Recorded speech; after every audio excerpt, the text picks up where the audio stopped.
¿El constitucionalismo ha tenido un desarrollo lineal? La pregunta es interesantísima porque, claro, cuando nos presentan la línea de tiempo del constitucionalismo, dejara esa impresión que es lineal, que primero se dio el denominado constitucionalismo liberal, con las constituciones de Francia y la constitución de Estados Unidos, producto justamente de las revoluciones que se dieron a ambos lados del Atlántico.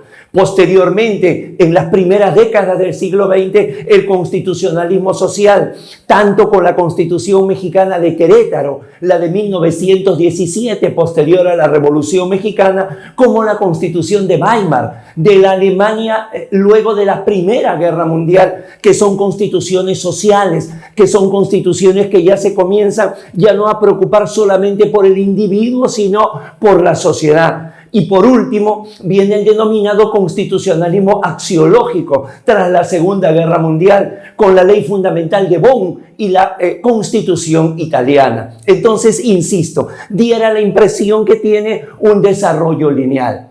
Sin embargo, no existe muchas veces conexión ni entre las propias constituciones en los hitos históricos, ni tampoco en los antecedentes históricos. Me explico, nada tiene que ver la independencia de los Estados Unidos con la Revolución Francesa. Si bien es cierto, vamos a encontrar puntos en común en las ideologías, en los precursores, la independencia norteamericana fue por motivos absolutamente económicos respecto de las 13 colonias con respecto a Inglaterra. En cambio, en Francia fue una situación mucho más compleja, social, económica, política, mientras en la independencia norteamericana se calcula que hubo unos 14.000 a 15.000 muertos, 10 veces ese número se dio en la Revolución Francesa. De tal manera que si nosotros observamos las primeras constituciones de estos países, muy difícilmente vamos a encontrar una similitud.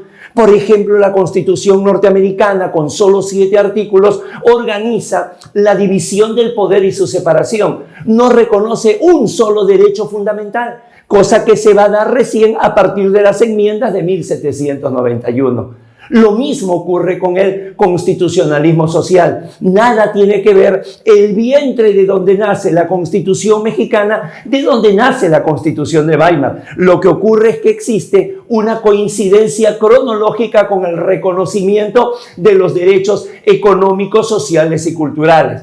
Y cuando vemos el constitucionalismo axiológico, la Ley Fundamental de Bonn de 1949, por ejemplo, no hay un antecedente que siquiera se le acerque, debido a que el gran desafío que tuvo Alemania y cuando se llamó Prusia ha sido la unificación, inclusive desde los tiempos medievales. Por eso Carlomagno insistió en su momento con el Primer Reich.